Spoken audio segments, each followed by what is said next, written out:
A very good evening. Welcome to BCN News. Leading our bulletin tonight, central parts of the island and village roads will undergo a facelift with the Niue Road Rehabilitation Project set to be undertaken by the China Railway Group.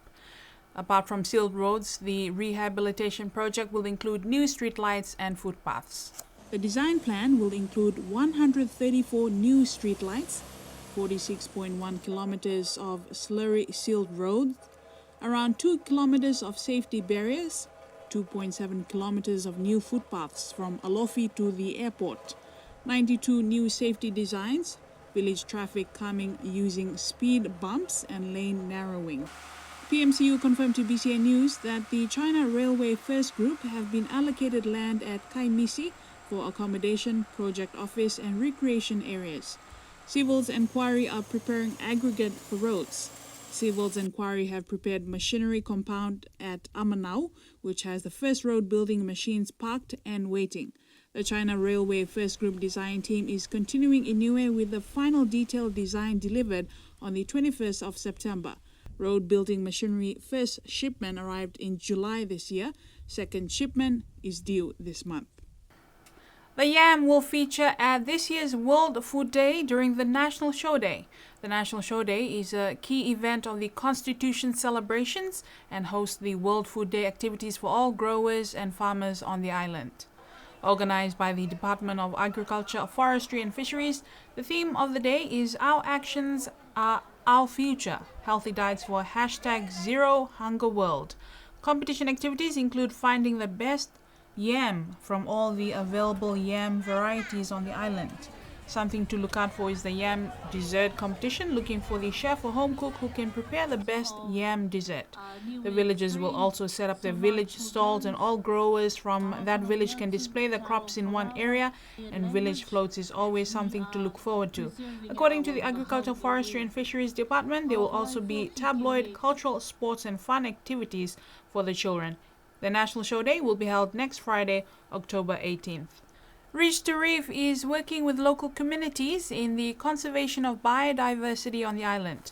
The project, led by Chief Technical Advisor Reach to Reef, Dr. Dave Butler, has been in the role since 2017 and has recently done a variety of surveys to gather information on Niue's biodiversity. If we look at conservation of Niue as a whole and all the biodiversity, all the rich sort of web of life there is out there, quite a lot of that we can save or look after just by saving the forest. So if the forest is not cut down, then the trees there support a wide range of life. But there's other species where that isn't quite enough, and as you mentioned, the peka, the flying fox, and the birds, particularly the lupe, they have the added issue of hunting going on, and recognize that it's important for this generation and future generations of Niue to ideally be able to hunt and continue to have these animals, but we need to make sure that hunting is sustainable. So every now and then we count these creatures, and we've been doing a peka survey during this trip, not quite finished it yet. That involves going out to fixed places around the island and counting the peka, usually from about 6 o'clock till 7 o'clock at night, as they're leaving their roosts to go to feed. And these same sites have been counted in 1990, in 2004 after Heta, in 2012, 2017 and now 2019. So by counting the same places each time, we build up a picture of the peka population and how it's changing. Communities are being provided the tools to manage their resources sustainably. I've been here just about 2 weeks on this visit. It's what's becoming a kind of a critical, important time for the project. A lot of the groundwork has been done. We've done a variety of surveys to collect information about the biodiversity, because the project is partly around conserving biodiversity and aiming to create some more conservation areas to look after biodiversity on land and sea. But the project's equally about the communities, giving the communities the tools to manage their resources sustainably. So part of what we're providing to communities is information. So from our surveys of where the significant sites are for birds or bats or reptiles, that sort of thing. And then really tools to help communities decide how they best want to manage their resources both for the benefit of this generation. He also emphasized the importance of biodiversity in the web of life. The forests in particular provide a whole series of services, we call them ecosystem services, to people. So they provide, particularly in terms of water, they sort of provide places to hold and filter the water so that you get sort of a moisture conditions in the forest. They provide shelter, and you can see the difference if you have a coastal forest protecting the land behind it. They provide, obviously, as we talked about, resources. So there's the species that are hunted, there's the plants that are used for medicine. They provide for many people just a space, a quiet that in our busy lives is important too.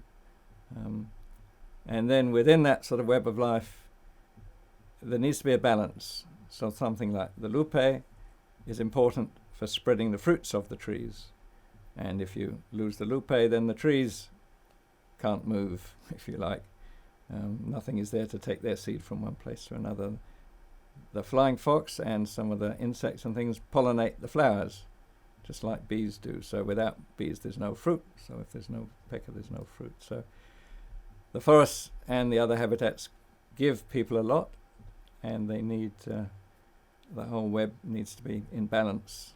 As soon as you lose a species, or other case, if you get an invasive species come in, like the taro leaf vine that may smother the forest, then you have a problem as well. So the project is all about keeping the environment in balance, both for the benefit of people now and I think more particularly for future generations. And that's what we see right around the region, is the young people are really concerned and interested in this, and we see that very clearly around climate change now, which is very exciting. The South Pacific Tourism Organization will now be called Pacific Tourism Organization.